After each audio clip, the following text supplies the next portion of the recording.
Je vous remercie de vous intéresser à l'ENGIE. J'imagine que votre présence ce matin est le signe de cet intérêt. Et moi, je vais essayer d'abord en introduction de brosser le paysage énergétique tel que je le comprends.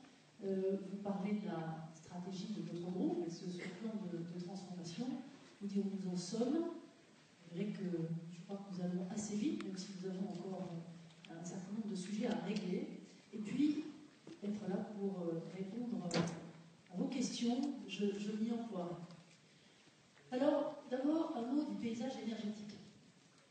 Je rentre d'un déplacement toute la semaine en Afrique du Nord et au Moyen-Orient, et je peux vous dire, COP22 à nouveau montre l'extraordinaire changement qui marque notre paysage énergétique mondial.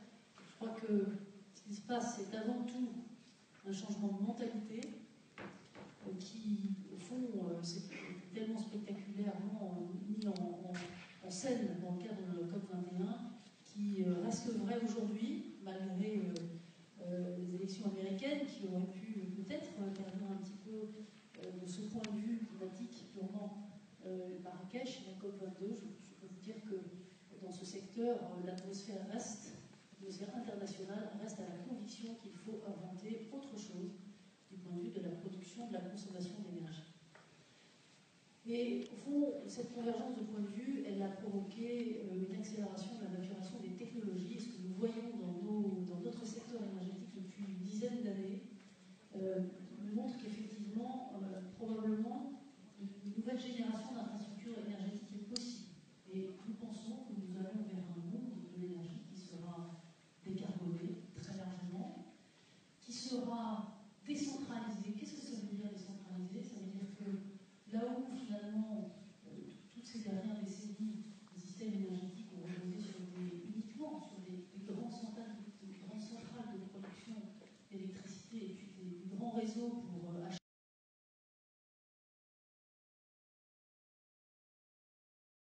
la poursuite de ce développement, mais une partie des besoins en énergie seront couverts autrement. Ils seront couverts dans le cadre des lieux dans lesquels nous travaillons, sur les plateformes industrielles, au bord des collectivités aussi. C'est ça, hein, c'est un système énergétique décentralisé. C'est un système qui va, au moins en partie, reposer sur de la production locale, du stockage. La production locale, surtout si elle est renouvelable, elle est intermittente. Donc il faut du stockage pour lisser tout cela. Des smart grids, c'est-à-dire des réseaux intelligents qui permettent de coupler en temps réel les outils de production, les outils de stockage, les outils, finalement, tous les équipements qui consomment. Voilà, un monde donc non seulement largement décarboné, mais également décentralisé. Et puis un monde digitalisé, parce que ce que je viens de vous décrire, vous voyez bien que pour pouvoir coupler en temps réel la production, le stockage, la consommation de tous les équipements sur un site, c'est un monde de software, un logiciel.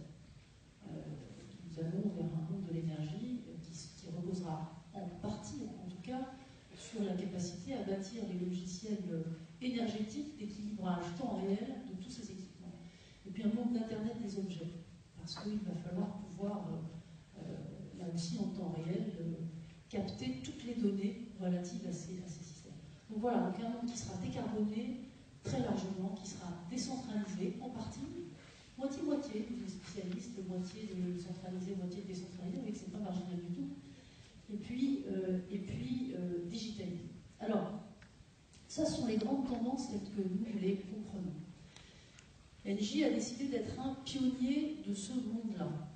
Alors, qu'est-ce que ça veut dire être un pionnier de ce monde-là? Ça ne veut pas forcément dire être le plus gros acteur, encore que nous sommes un acteur de taille très importante, mais ça veut dire un acteur qui se positionne nettement dans cette direction.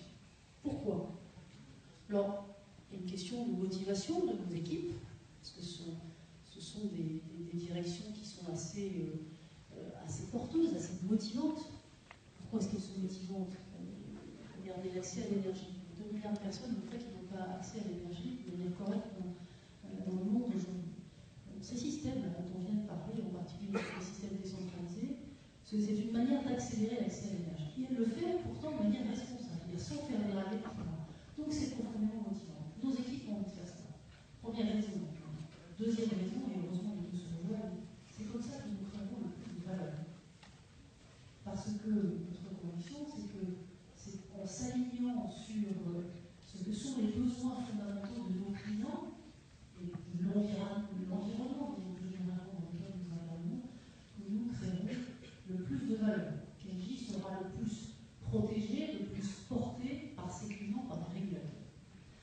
Voilà pourquoi pionnier du monde de l'énergie.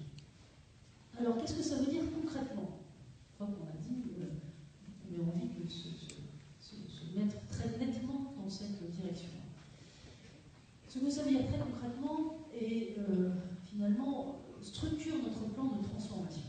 La première chose que ça veut dire, c'est plan de transformation de la 4 piliers et qui reprennent finalement les partis pris qui sont les nôtres pour devenir ce pionnier de ce mouvement de l'énergie.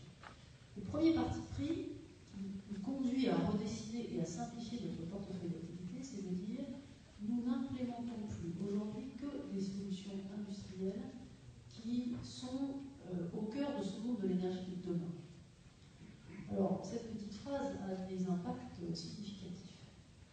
Ça veut dire que nous sommes en train de nous engager dans un plan qui nous amène à nous défaire d'un certain nombre d'activités et au contraire de réinvestir plus rapidement dans d'autres. Nous nous sommes engagés dans un plan significatif de cession de 15 milliards d'euros en 3 ans, je dirais dans quelques minutes où nous en sommes de ce plan de cession, de tout ce qui n'est pas au cœur de ce monde de l'énergie de demain. Alors, un certain nombre d'activités, à notre avis, fait partie de cela, et je prends un exemple, c'est la production d'électricité à partir de charbon. Vous savez que le monde de l'énergie aujourd'hui repose sur la production d'électricité, 50% de cette électricité produite est produite à partir de charbon dans le monde. Notre analyse d'opérateurs industriels, c'est que cette technologie-là va perdre du terrain. En conséquence, la valeur de ces actifs va probablement en régresser. Donc nous avons décidé de ne plus... Excusez-moi, Madame la Directrice, je suis un citoyen algérien. Et est-ce que vous savez que Gaz de France possède 65% du gaz naturel à Adrar jusqu'en 2043? Je veux savoir si vous trouvez ça normal, c'est tout. Est-ce que vous trouvez ça normal? Non, mais juste une réponse, juste une réponse. Juste une réponse, juste une réponse. Je parle. Madame, est-ce que vous êtes d'accord? Est-ce que vous êtes d'accord? Est-ce que vous êtes d'accord? Aucun courrier, aucun courrier. Oui, et c'est la raison. Monsieur, vous pouvez le laisser, s'il vous plaît? Monsieur, vous le laissez, c'est pas vous qui cherchez. Laissez-le. Monsieur, laissez-le. Vous n'y êtes pour rien, vous. Vous n'y êtes pour rien. Vous inquiétez pas, c'est fini. Voilà, donc on n'accepte pas que Gaz de France vole le gaz algérien, c'est tout. Voilà. Voilà, شفتوا الخوا ولا لا؟ صحيتوا بارك الله فيكم. Merci. Voilà الخوا بغيت باللي تشوفوا واش راه كاين هنايا في فرنسا. يعني هذه الشركة الفرنسية غاز دو فرانس عندها 65% تاع الغاز طبيعي في ولاية أضرار حتى 2043. وهذه الشعب الجزائري ما يقبلهاش، ما نقبلوش باللي هذه الشركة فرنسية اللي اسمها انجي اليوم واسم تاعها يسموه غاز دو فرانس. Monsieur, je parle avec mes abonnés. Voilà. Je finis, monsieur, je finis. Vous ne suivez pas, vous allez voir où je vais. Vous allez où? Restez avec moi.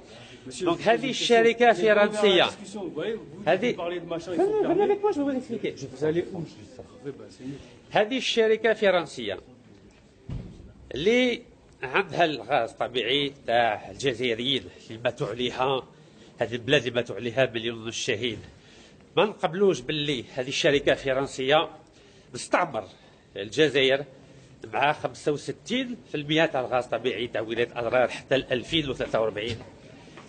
الجزائر تخسر 197 مليار دولار، يعني مع هذو 197 مليار دولار نقدروا نبنوا 20 مليون سكان، يعني نقدروا on peut construire 20 millions de logements en Algérie avec ces 197 milliards de dollars que nous perdons.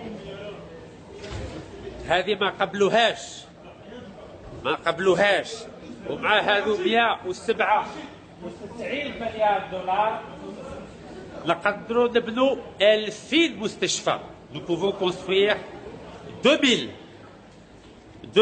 hôpitaux avec cet argent-là. Et cela est inadmissible. كيف هذو المسؤولين سياسيين جزائريين كيف داروا؟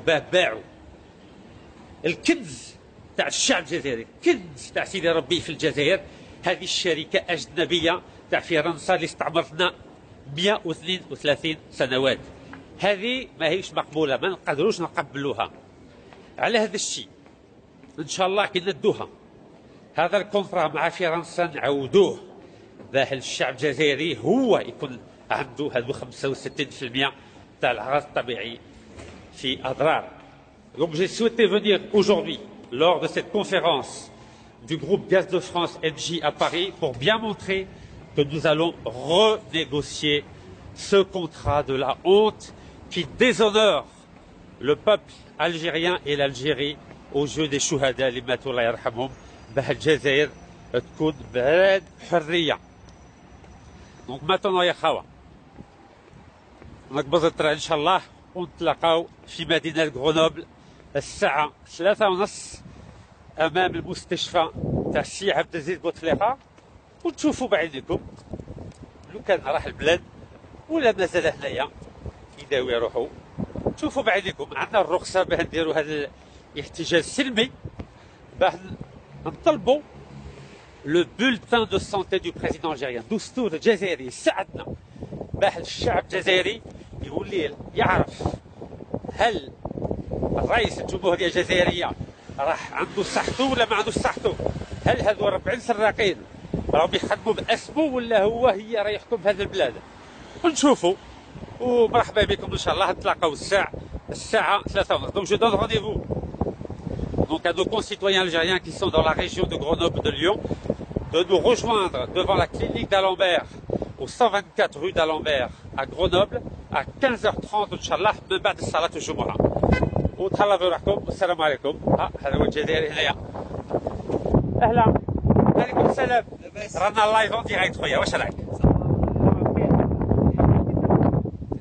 فريد مشرف يا خويا، سامع شوية. أنا كنت هنايا في كان واحد اجتماع مع غاز دو فرونسي عندها 65% تاع الغاز الطبيعي تاع الجزائر، ودروك راني رايح للمستشفى تاع بوتفليقة في غرونوبل ان شاء الله. نتلاقاو الساعة 3 ان شاء الله. ان شاء الله مانيفيستاسيون à 3h sur les Champs-Élysées. À 3h 73 avenue des Champs-Élysées.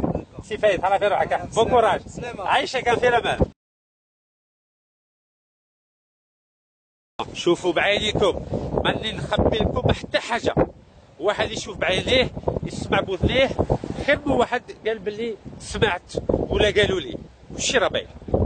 هيا تهلا في روحكم والسلام عليكم، بالامان. 15h30 ان شاء الله.